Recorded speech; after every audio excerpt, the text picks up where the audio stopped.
No, it's a Friday afternoon. And we keep saying this, I'm sure there would be better places you'd rather be than here at ACSA with us, but we didn't dictate the timing, the governor did, so we figured we would respond accordingly. So thank you for those who have been following us on our offerings. We did a quick YouTube, Facebook Live earlier with Wes, and as promised, we wanted to get back online here this afternoon, really with the intent of trying to answer as many questions as possible. And I'm sorry, I didn't introduce myself, Edgar Sasueta, Senior Director of Government Relations here at ACSA. And so the first caveat I'll give right off the bat is it's like drinking out of a fire hose right now, right? There's a ton of information out. We are still processing that. We did have access to some of this early on. So we've been trying to share that as we've had it. Some of you may have joined us for some information we put out last week. We were obviously trying to share some of that today. So the big caveat, and this is more to give myself and the rest of the team a little bit of cover, that we're going to give you as much information as we can. Those of you that have been through this drill before with us in terms of budget analysis, you'll know that the state, they put out this announcement that the governor did a press conference today, kind of hits the big points. But we really sometimes have to wait till all what we call the trailer bill language, some of the supporting documentation to have all the details. With that said, we know a lot more than we did earlier this morning, and our intent this afternoon is try to share that. And we will give a bit of an overview. Ivan Carrillo, who does our budget advocacy here at ACSA, will do the lion's share of the presenting. I'll jump in there and give some thoughts on some of the sections. And then we have our team here with us. Apologies, I know some folks jump on here.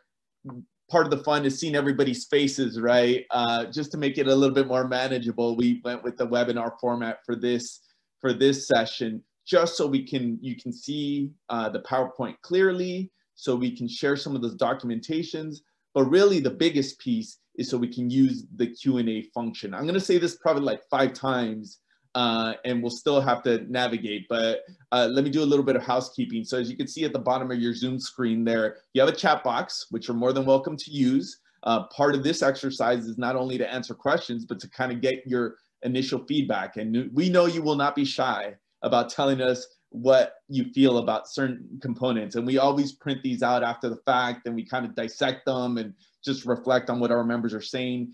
The Q&A function there is probably the best way to have us answer questions. We are going to try to take some of the themes that we're seeing and answer them live in real time. Others, we will have our team just trying to help out, and while one of us is speaking, trying to give the answers as quick as possible. I already introduced Ivan, who you'll hear from him in a second. Let me just take a moment to introduce the rest of our team.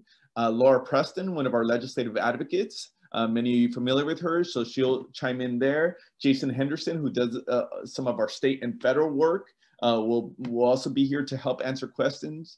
Gianna Miller, who's from our communications department and has been helping us with a lot of the broadcasting, some of these special programs. She's here to provide support. None of this would happen without Christy Chamorian. We would fall apart. She's kind of pulled all this together.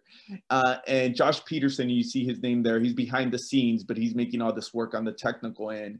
And kind of the spirit that we've done here lately is you've tuned in. We don't pretend, and we're going to say that right off the bat. We have a great team at ACSA, but we're not going to pretend that we know everything, because we don't, right? We're trying to process all this, and we like to bring in our some support when needed. So Leilani Aguinaldo from School Services of California is here also to help answer some questions, provide some context. I know many of you probably look forward to their school services presentations here later this month. You get a tiny little bit of preview for free. So we're lucky to have Leilani on board as well. So with that said, want to use the lion's share of the time for the presentation and the questions. I'll shut up. We're going to try to keep this to an hour just because it's a Friday afternoon, and we know it's been a long week for all of our members. So with that said, let me hand it off to Ivan. Hi, good afternoon, everybody. Thank you for joining us. There were a couple questions already. I'm sorry, there's one in particular that I just wanted to answer. I think it's applicable to probably everybody, is this presentation will be made available, the PowerPoint, but even greater detail will be provided in our summary and analysis that will be circulated to you in your email boxes within the next 90 minutes or so. So no need for you to try to scramble to get every single detail on each one of these slides down. It will be sent to you in your email boxes. So again, to what Edgar said, I'll provide a fairly quick run through of things, and certainly we want to save a good amount of time for the to get into the details and the weeds of the in-person instruction block grant that the governor has proposed, the reopening of schools initiative, because that seems to be the most complex proposal, and where there's going to be certainly a lot of questions from our members. But just high level, big picture is the governor's budget really reflects this dramatic rebound from what we were anticipating at the close of last year's budget. As you recall, there was a $54 billion shortfall that the state was dealing with, and we really saw a significant rebound in the state's economy. So what you're seeing here on this graph is that the Prop 98 guarantee is proposed to be funded at $85.8 billion for 21-22.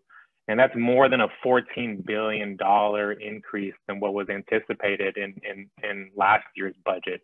So the numbers that you're seeing in reference to this prior year, the 82.8 under the 2021 year, those are updated numbers that have been readjusted with the revenues that have come in. But in comparison to last year's budget numbers, again, it's $14 billion plus dollars higher, $14.9 billion higher. And this doesn't include the supplemental payments that the governor is proposing of non-98 funds to the 98 side of the budget, as well as federal funds that are coming in, more than $6 billion in federal relief funds that are coming to LEAs as well. Can you please go to the next slide, Christy? So this is what those dollars break down to in terms of per pupil funding. The reason why there's the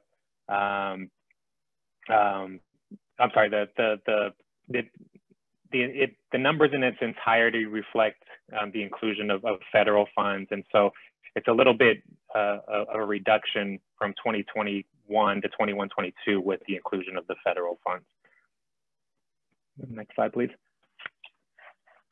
Okay, as it relates to the LCFF, there is a cost of living adjustment that's been being proposed, and I wanted to make a distinction here between what's being proposed for the LCFF and what's being proposed for the K-12 categorical programs that continue to exist. So 3.84% for COLA, and that includes what would have been provided last year, which was the amount of 2.3%, and it was not funded in last year's budget for the 2020-2021 fiscal year, as well as an inclusion of the 21-22 COLA amount, which is the 1.5%. So it combines to the 3.84 that you're seeing. Again, that's just for the LCFF.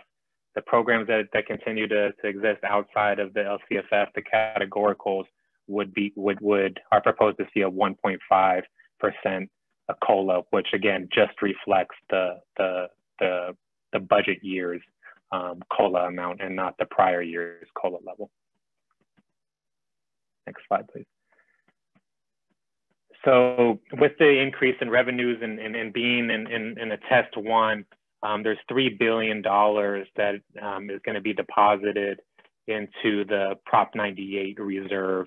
So that reflects the current year and the budget year. So those two combined amounts, which equal about $3 billion, it is notable that it will trigger the 10% cap on local district reserves. And that's a delayed effect. So that will go into effect for the 2022-2023 fiscal year. Next slide, please.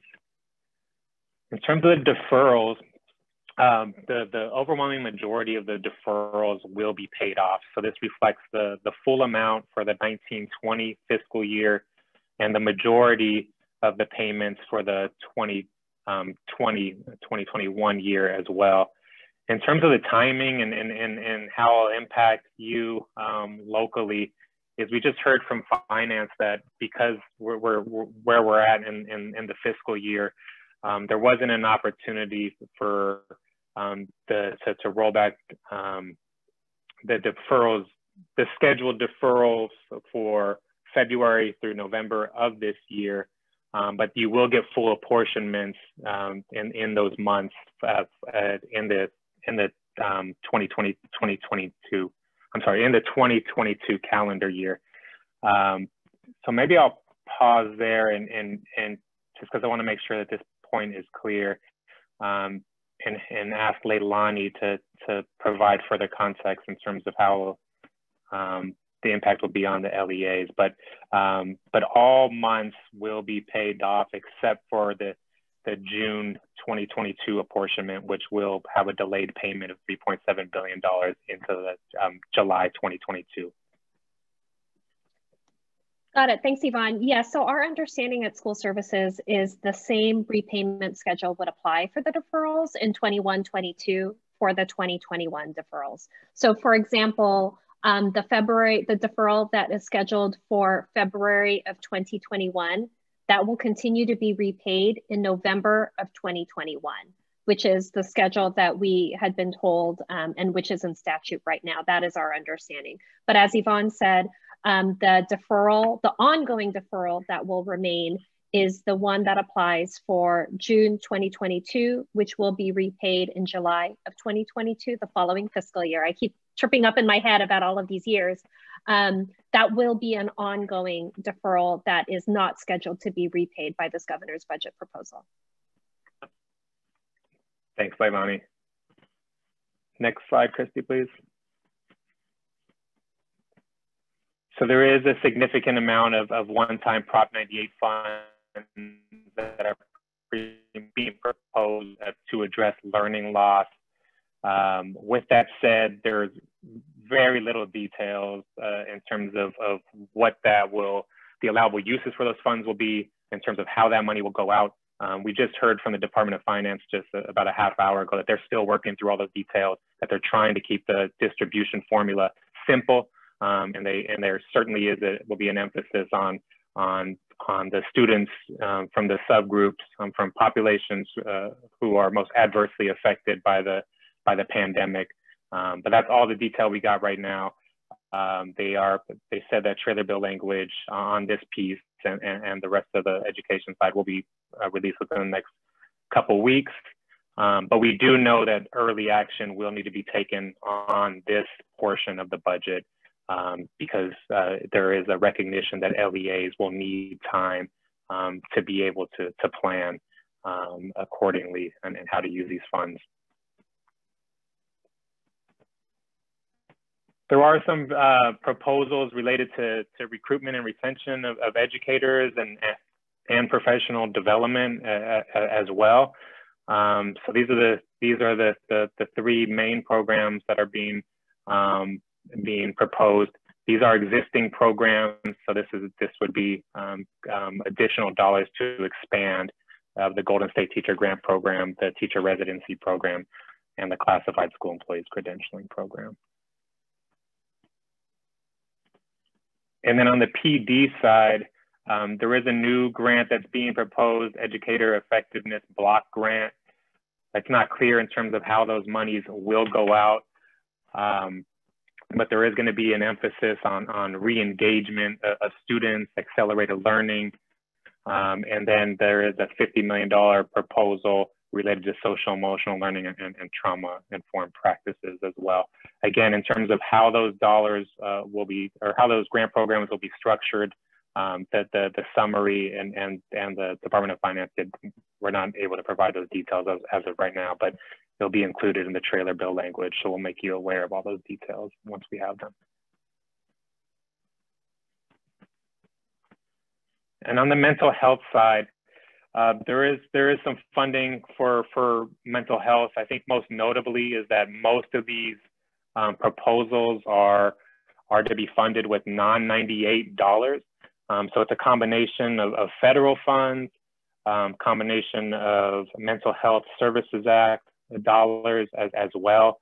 But the goal of these programs is really to expand school-based mental health services for students. So continuing to try to strengthen partnerships between county behavioral health departments and schools, again, for the development and expansion of school-based mental health services.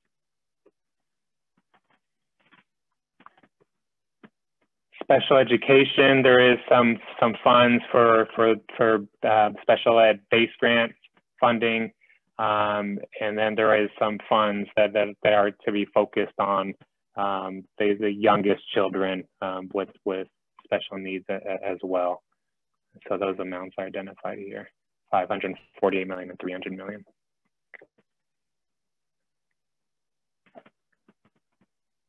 And then there is the freeing up of Proposition 51 dollars as well for school facilities dollars. And Laura, is there anything else related to the Cal OSHA that you wanted to mention? The only thing I wanted to mention is many of you have heard me talking about the new OSHA regulations around COVID-19.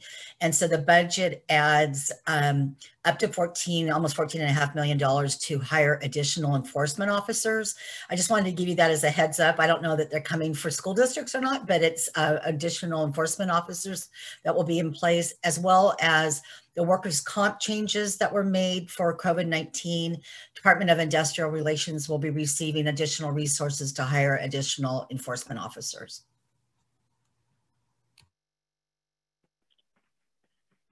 The one question that I saw as well that was not in the previous slides was related to STRS and PERS.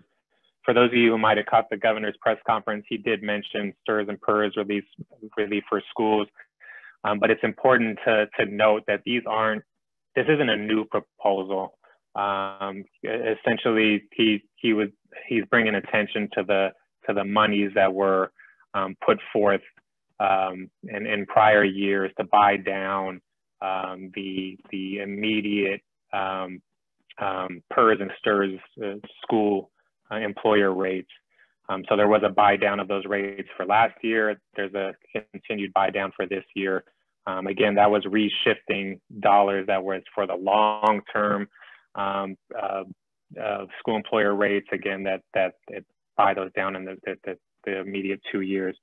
So there was a question in terms of what the rates will be for 21-22. As a result of those funds, 15.92% is what STRS is proposed to be, the rate for 21-22. Again, it's 15.92, and then 23% on the PERS side. So those are both down at 2 to 3 percentage points from what they would have been had there not been a buy down. But again, those aren't new dollars. That was an earlier policy that was put forth in last year's budget. Next slide, please.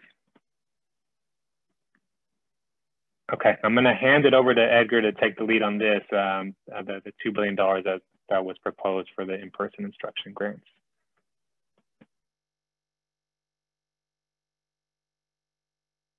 Thanks, Yvonne. Sorry about that.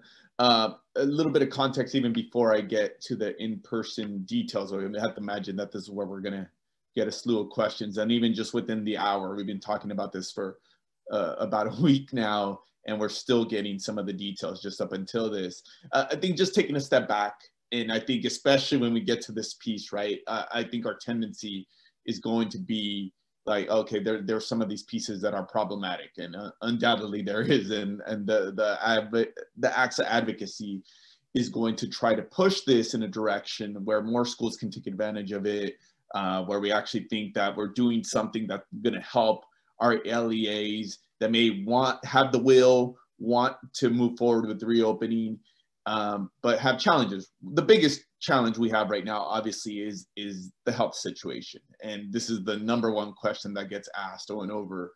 Why are we talking about reopening right now in the midst of the worst part of the pandemic. And I think it's fair to say that for the governor's office, probably not the best timing politically. They were talking about this for some time. We knew that there was going to be a proposal coming for some time. And the health situation is not in a good place. Obviously, there's some political pressure. The legislature has had their own proposals on how to try to take a more proactive role in the reopening process. The governor had been alluding to that they had this piece, this reopening incentive grant, coupled with another piece that we will see hopefully next week, is a new set of CDPH health guidelines that are also going to be revamped. And some of this goes together, so I'll try to touch on that. All that to say, before I get into these details, is overall, this is a positive budget, right? Like, if we think about where we were last May, at the day of May Revise, when we were doing a similar webinar, and just remembering what we were facing with the drastic cuts, with the deferrals, and not only that, all of us, I think, were saying this could be just the beginning of it. It could get worse in this next fiscal year. Fortunately, the situation has not materialized that way. The governor and their team were asked that question earlier today. So what happened? Like, why is this so different than when we anticipated? And they kind of owned up to it, and they said, our estimates were wrong. We probably overestimated what the impact has been. They acknowledged there's been a huge impact, and there's an impact to the economy. More importantly, there's been an impact to people. But if anything else, this is kind of an example of how reliant our state budget is on the wealthiest Californians, through the capital gains tax, through the stock market. Those, even while people have been struggling to make ends meet, and we know the impact on small businesses and just salaries, when you look at the stock market and where our revenues are coming from, that has sustained itself. So all that to say that this is, that there's the governor, and you'll hear the legislature, and I'm sure it'll be the headlines tomorrow, that education gets record amounts of money, right? That's what the governor led with, that these were record investments. We'll also hear about some of the federal money that we're going to get on top of this. So all told, it is a positive story. We know who we're talking to, and we know that the challenges that are going to continue to remain in our system, despite the proposals here. And I think that's our jobs here in Sacramento, to make sure we provide some of that context, right? Because some of these numbers look really good to the policymakers, to those that are analyzing this, but kind of getting the story of what our folks actually have to deal with is another matter. And I think that kind of leads me to this in-person instruction grant, where the governor's proposal, and I think we do have to acknowledge that effort, that they're trying to get more proactive on trying to get more schools to reopen. Even in October, when probably the health situation was at some of its best, if you remember the map, the dashboard that we now have, the blueprint, I'm sorry, it used to be a dashboard. The blueprint, it had counties in orange, some in yellow, we got down to only a handful in purple. So at that time, there was the majority of the state, or at least the majority of the counties, were starting to be eligible for in-person instruction. What I think started some frustration from both the legislature and the governor is they saw many communities, even when they became eligible for in-person instruction, not go across that finish line, right? That for a variety of reasons, and we know some of those reasons. We know some of the challenges that our leaders have had to deal with, whether it be working with their stakeholders, with their labor partners, having workforce issues, and just not having the infrastructure in place. Lost the slide there. We'll get it back up in a second. So what the governor's proposing now is what amounts to about a $2 billion investment in in-person instruction grants. That's an estimate, because ultimately that's going to be contingent on how many schools actually take advantage of the grant. And how the big picture piece on how this works is that as proposed, by February 1st, an LEA would have to submit a COVID-19 safety plan with a CDPA checklist, along with evidence that they have a negotiated agreement with their classified and certificated bargaining units. And we'll get on that. I know folks will have plenty to say on that piece about the challenges there. But by this February 1st, the first deadline, that you would have to have this COVID safety plan posted, submitted to your county office of education. There's this additional CDPH checklist that's going to go along with it. And the requirements that you would have to meet is by the middle of February, by February 16th, you would have to have offered in-person instruction initially to your TK to second grade students by February 16th. Then by a month later, you would have to have phased in, your TK through second grade students initially, in addition to your vulnerable students. And vulnerable students are classified as special education, foster youth, homeless students, or those students who may not have internet access or have challenges accessing distance learning.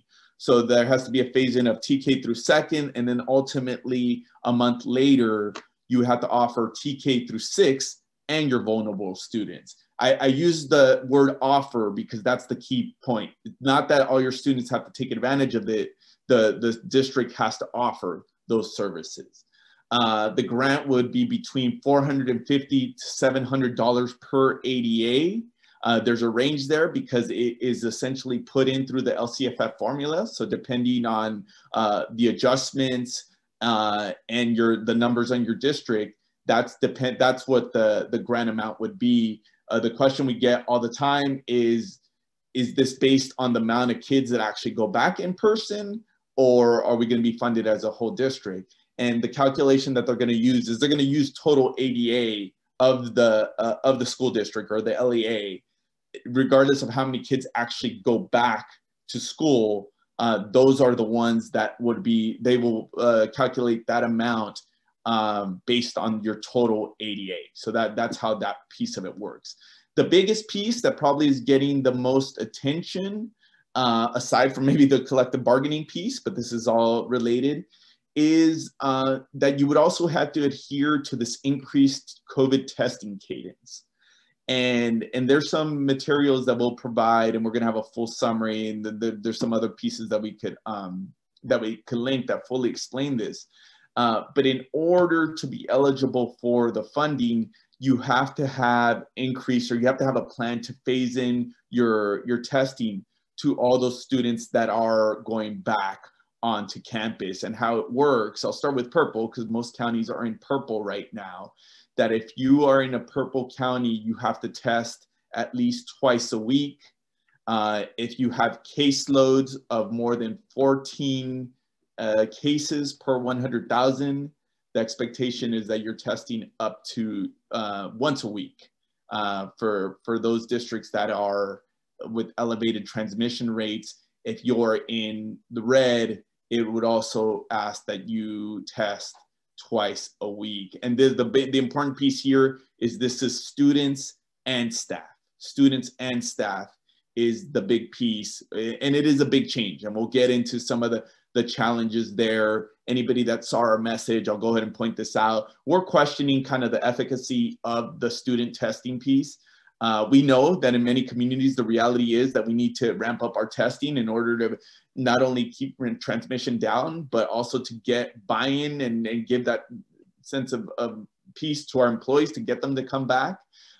The fact of the matter is that the data that we've seen, some of this data from the state, is that the scientific evidence on the effectiveness of surveillance testing of asymptomatic students, especially for the younger grades, is that the best use of those resources. And one of the challenges that we see, even if districts were able to pull down these grants, a lot of that could be tied up in just using it for the testing, right? One of the things I didn't mention, so I talked about the initial timelines of February 1st and open by February 16th, and then to all your students by March 16th. You would also be eligible for a prorated amount if you meet all these requirements by March 1st, then having to open up by March 16th, and then the phase into April 16th. So everything essentially moves back. I think we're gonna actually link a summary sheet that we got from the state that kind of tries to summarize some of these details, because we know there's a lot here. Let me touch on a couple other points, and then I'll be quiet for a second and let folks tell me what I got wrong or what I forgot. We get the question, what about high school districts? Yes, you are eligible for the funding, even if you don't have TK through 6. The expectation there would be that you serve your vulnerable students in small cohorts. Again, special ed, homeless, foster youth, kids that may not have reliable access to internet. The other piece that it's not in the slide, but I think it's important to note, there is no more elementary school waiver. So every LEA, as long as you have a case count of under 28 cases per 100,000, are eligible to reopen. So you no longer have to ask your county health officer for permission. How it works, you would still have to meet these requirements, yet submit your plans both to your county, the county office of education. That would also be reviewed by this new statewide team that's going to be led by a new expert that the state brought on, that's going to bring in expertise from a number of different departments. The goal there is that they're collaborating also with county local public health. So the expectation once you submit this, if you're under 28 per 100,000, is you can open, if you've submitted your plan, within 5 business days, on the 6th business day, unless you're told otherwise. So that is a change from the existing elementary school waiver. For what gets a little more confusing, if you're over 28 per 100,000, and right now, all you need to do is go on the COVID-19 website and you kind of see the elevated case rates. For those that have been open, so if you're going by the schedule and you have case rates of over 28 per 100,000, which a lot of the state does, you can move forward if you were already open. If you were already open, you're deemed to be open. If you haven't opened, you have to wait until your case rates drop below 28 per 100,000. And at that point, you could still make yourself eligible for the grant. You could submit the application, check off all these steps. The expectation is that you would have to open within 5 business days once the case rates fall under 28 per 100,000. I've said a lot there. I'm going to take a breath. Leilani, Yvonne, Laura, please jump in and add any other context on this piece that I may have missed. So just piggybacking on everything that Edgar mentioned, to summarize it, just to take it a step back, just want to clarify the difference, because this is a question that comes up a lot, the difference between the requirement to offer and versus providing the in-person instruction, right? So the requirement, if you're pursuing the grant, the requirement applies for offering in-person instruction for all the students that are envisioned by the bill. And as Edgar mentioned, that includes students in grades TK through 2, and eventually grades 5 or 6, depending on how high your elementary school goes, as well as those students with disabilities, homeless youth, foster youth, and students that do not have access to technology. Those are the students that you must offer in-person instruction to. It does not take away the opportunity for families to decide that they still want to rely on distance learning, okay? So if you offer in-person instruction and you only have 10% of your students that want to come in and take advantage of that in-person instruction, you're fine, as long as you have offered it to all of the students that are envisioned by the bill. So that's one thing that we've repeated many times. And then the other framing thing, for a lot of districts, particularly districts that have already reopened for in-person instruction, you have to decide if it makes sense for you to go down this path of pursuing the grant funds, right? Because especially if you're a district that's already been open since September or October, and your testing schedule may be a little bit different than what would be required under the governor's proposal, then you could decide that it would be more money to test on the more robust schedule that's required by the proposal versus, an alternate schedule that you may have in place for now. So just keep in mind that there's a distinction there as well then for what would be required to pursue the grant versus what you're allowed to do to remain open And you don't have to fulfill all of those requirements, like the every 2 weeks testing, if you choose to just stay reopen and you don't want to avail yourself of that money. So just wanted to point that out, because I know a lot of districts are tying themselves into knots trying to figure out, okay, what does this mean? I have to go back to the table and renegotiate these things, all of that. So just keep those things in mind as you discuss these proposals with your community to decide what is best for your community and your stakeholders. One thing I'll say is that it's conceivable and maybe even likely, just based on your location and in your county, that your schools will not be able to reopen this school year. But it's important to note that these funds can be spent through the end of the calendar year, till December 31st of this year, and support in-person instruction into the fall. There is an assumption built into the budget, into the proposal, that there will be that the default will be in-person instruction in the fall. So I wanted to point that out. I also wanted to note that this per pupil base grant amount you see on this slide, that's the $450. That's for round one of the grant. There is a second round with a March 1st deadline, application deadline, and that has a lower funding amount, and that's $337.50 would be the per pupil base amount.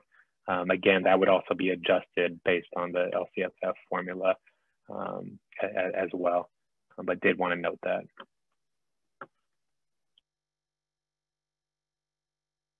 Sorry, Laura, you could piggyback on this in a second, because I'm going to touch on some pieces, a recurrent question we get on student testing. But let me try to rattle off some of these. Yes, so I see Jose, yes, if you have a waiver, the waiver is still applicable. Now, the one thing is you would have had to have opened. So you have to have actually gone through the open process. If you had a waiver, but you didn't open for whatever reasons, and your case count is over 28 per 100,000. Yes, and to Sheldon's point, this is positive cases or confirmed cases, adjusted rate of 28 per 100,000. And again, all those are on the COVID-19 state website. A question we've been getting a number of times, and actually we asked for clarification from the state in some of the guidelines that they'll be putting out hopefully by next week. Who's considered open, who's considered closed?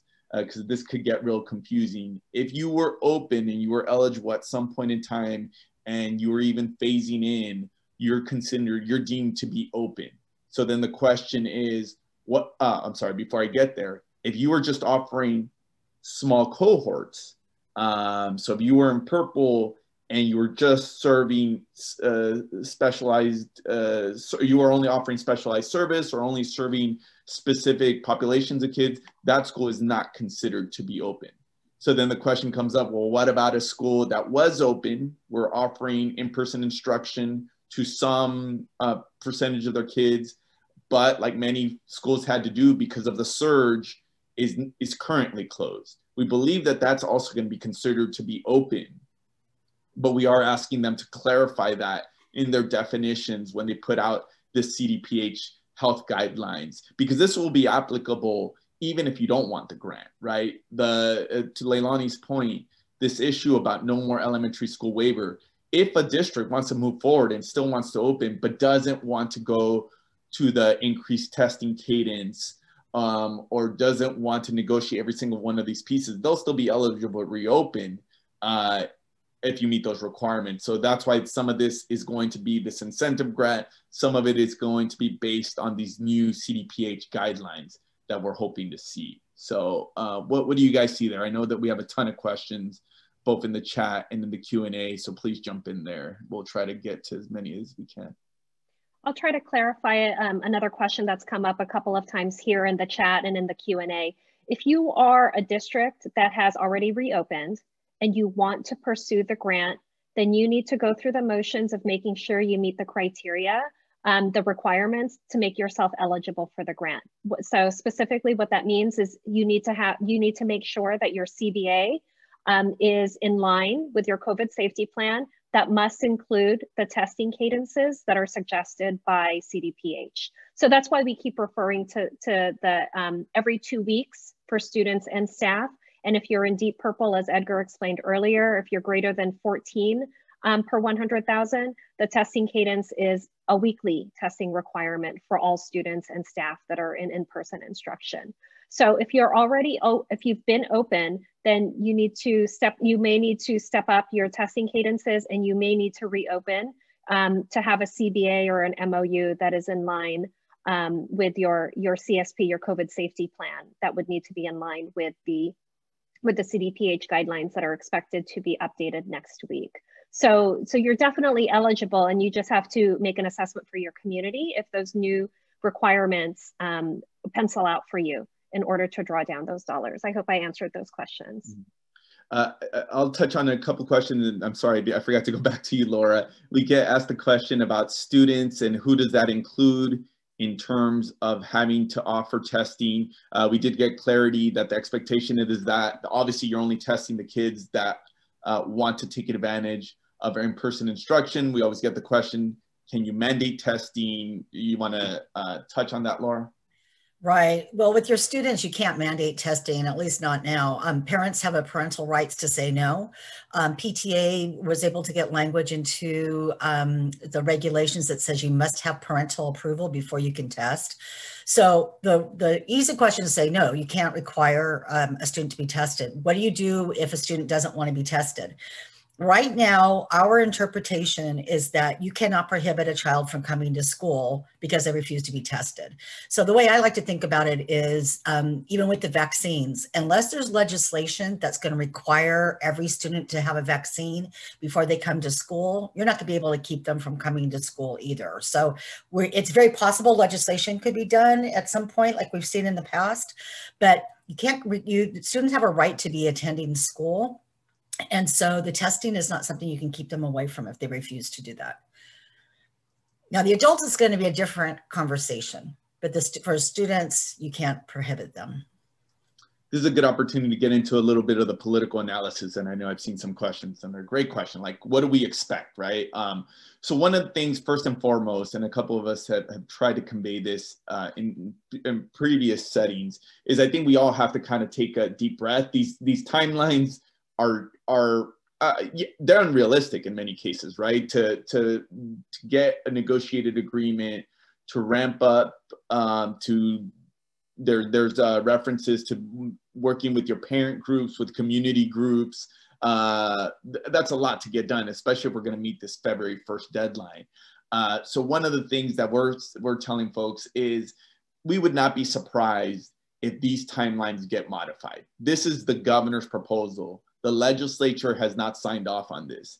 Now, we will say the legislature, I do think, also has, they're motivated to do something and to have some early action. Whether this will come literally in the next couple of weeks, I think that remains to be seen. One of the things we'll be pushing, if there is some iteration here of incentive grant, is that we shouldn't tie it to a date certain, right? If this doesn't get adopted till late in the month, then we have to give a reasonable amount of time for LEAs to respond to it. So that is definitely on our radar. And so I would not get so caught up on the February 1st, March 1st.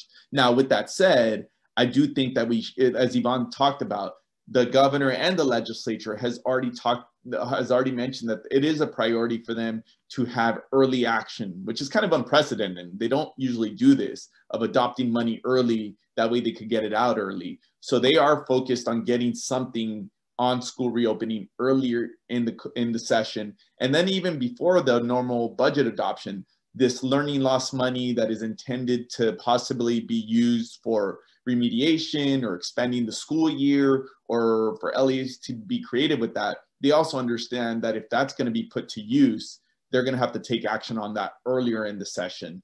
So it may not be this month, but I think that their expectation is that that would come soon thereafter. So we'll look back in the chat here. Anybody catch anything you want to answer?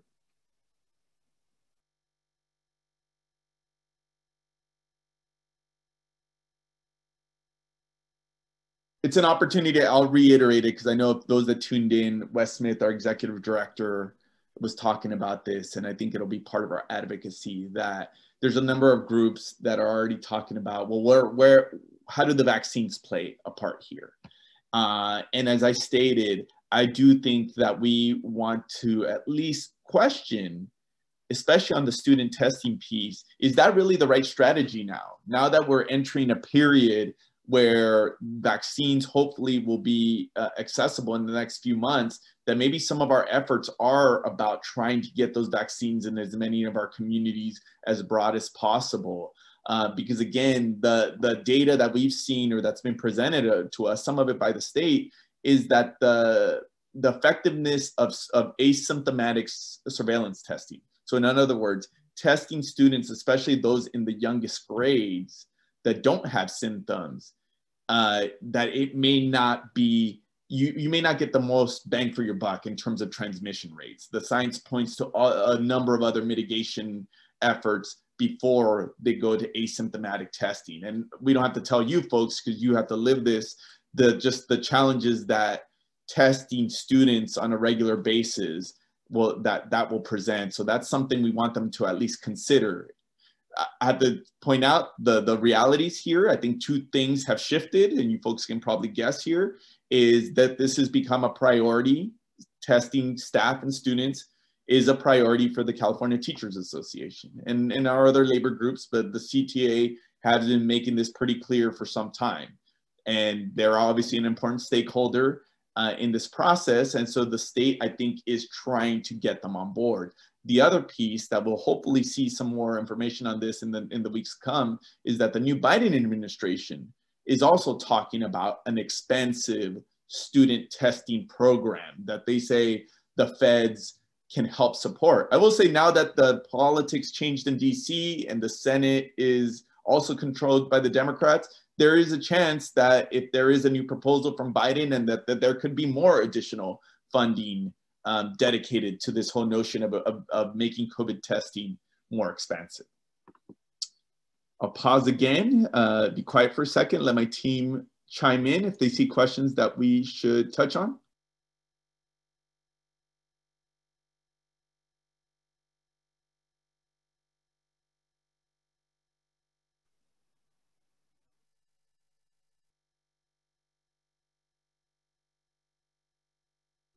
Sorry for the awkward silence. We're all reading at the same time.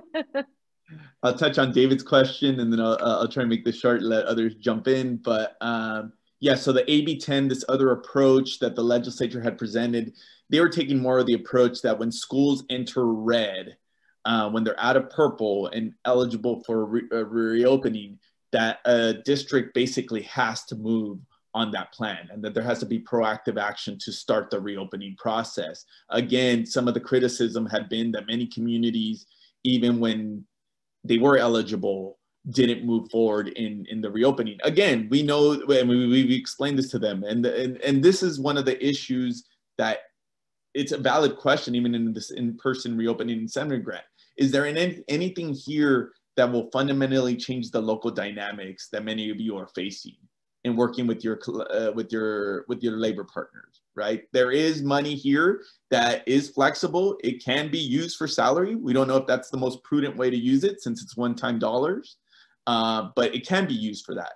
But this still remains a question when we're talking about employee groups that are hesitant to go back, and you're facing significant workforce shortages, just given the crisis that we're facing. We're not sure if this moves the needle to the extent that it will have the intended outcome, that this in itself will cause a number of LEAs to go back to in-person instruction.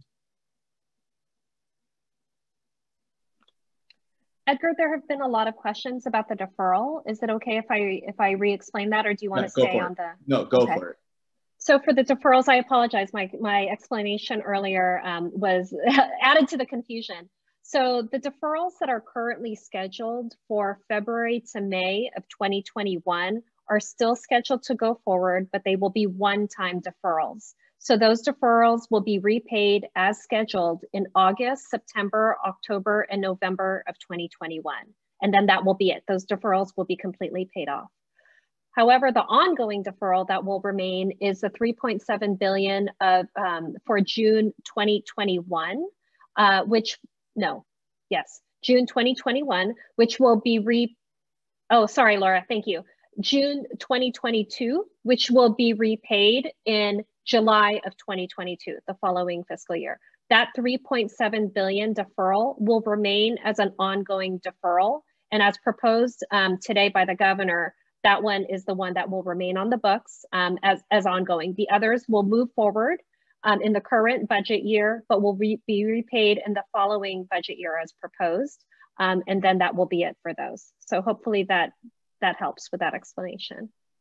I missed a question from John earlier about the phase-in, and it's an important one, and I think we'll hopefully get some clarity here when the CDPH guidelines come out.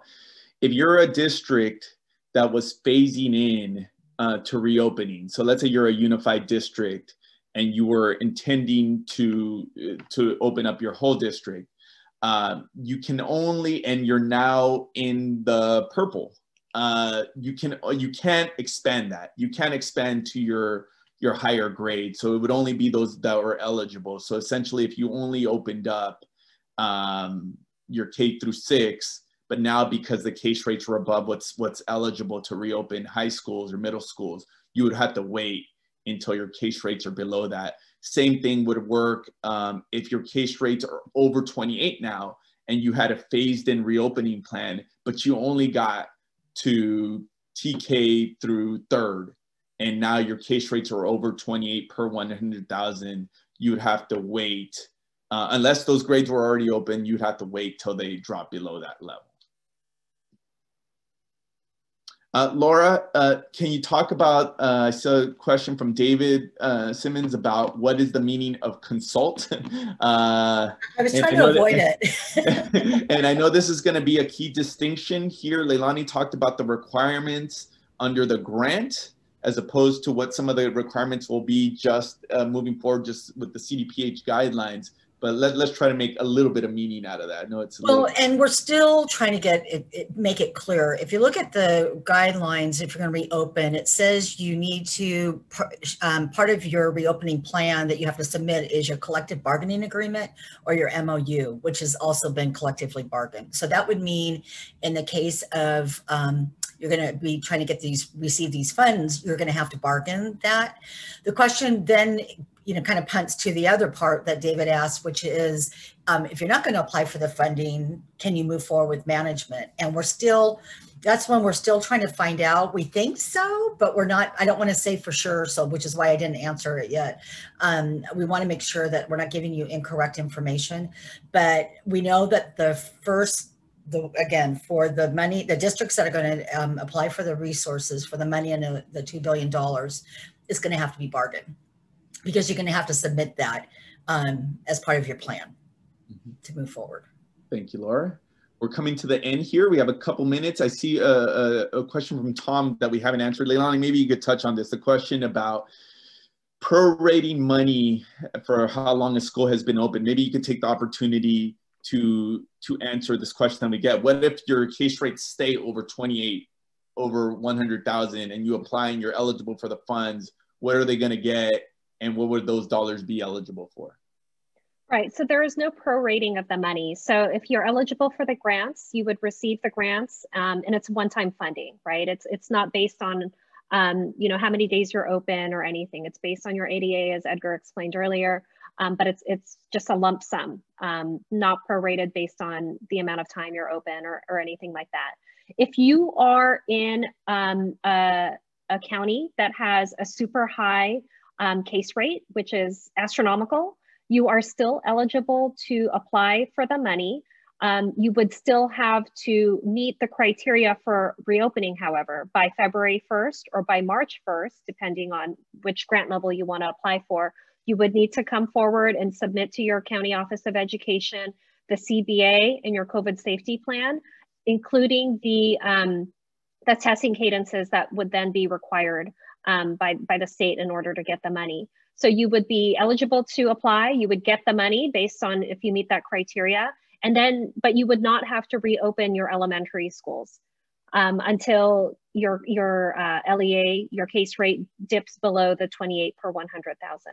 However, while your school remains closed, you would be required to continue to serve your other vulnerable students in person in the small cohort setting. So there is a distinction there between reopening your elementary schools for those grade spans, the TK through grade 2 or TK through grade 6. There's a distinction between reopening for those students versus you must continue to offer in-person instruction for all your homeless youth, your foster youth, your students with disabilities, as well as your students that do not have access to technology. And you would be required to offer in-person instruction to those students in the small cohort setting, even if your school is otherwise closed. Edgar, I hope that's the detail that covers it. So thank you. So time for just 2 more things. I think I could touch on these real quick. The timeline for the COVID-19 safety plan. Again, for the first round, those plans would have to be submitted by February 1st. Or for the second round by March 1st, as both Yvonne and Leilani talked about. Again, the caution there is these deadlines could change. We'll keep our members posted on that. And then I guess we'll end on a question from Derek on surveillance testing and what the mandate, or is there going to be a requirement? What's the wording on this? So the CDPH guidelines are still in development, but this is something we're watching very carefully. Again, for the grant, it will be required. The surveillance testing will be required. If you're not applying for the grant, there will be no requirement. And it will be phrased that essentially, this is what the state has capacity to support through the new Valencia lab. We're being very careful. We're trying to push them to be very careful about that wording, because as Derek points out, that could have unintended consequences where it could force a lot of communities back to the table. You could be in an LEA that was operating currently without those cadences. Your employees could ask, hey, wait a minute, the state's recommending now that we have to be testing twice a week and testing students. Why aren't we doing that? So that, more to come on that. I have to imagine what between either we'll do a webinar or through some of our other offerings, some of our weekly shows or whatnot, we'll try to answer a lot of the questions about the CDPH guidelines when those come out. The CSP template, somebody help me out. Have they made that available yet? The COVID safety plan template? So shaking her head. including the checklist and the checklist won't be available till Department of Public Health has until January 25th to put that out. But the Cal OSHA portion is available. That that hasn't changed so you can see some of the challenges in December. Thank you, Yvonne. So obviously you could see that for itself, just some of the challenges there and the expectation of turning around a plan, and the state hasn't put out all the information yet. So 5:02, it's a Friday. We'll stop there for now. For those that, yes, the PowerPoint, we can make that available. One little plug, we haven't put it out, but Yvonne's been working hard all day on getting a summary, a high-level summary of the budget. You'll see that in your email. If you got an invitation to this, you'll see that as well. We will get more information as it becomes available here in the weeks to come, as undoubtedly some of this is going to evolve. So if we could be of any help to any of you, please don't hesitate to send us a note. We don't know the answer, we'll get the answer. So thank you to my team for staying on top of this all day. Thank you for Leilani. I know they're in the midst of preparing for their own presentations and found some time to support our members. So appreciate the support today of school services, and we'll be in touch. And thank you for everybody joining.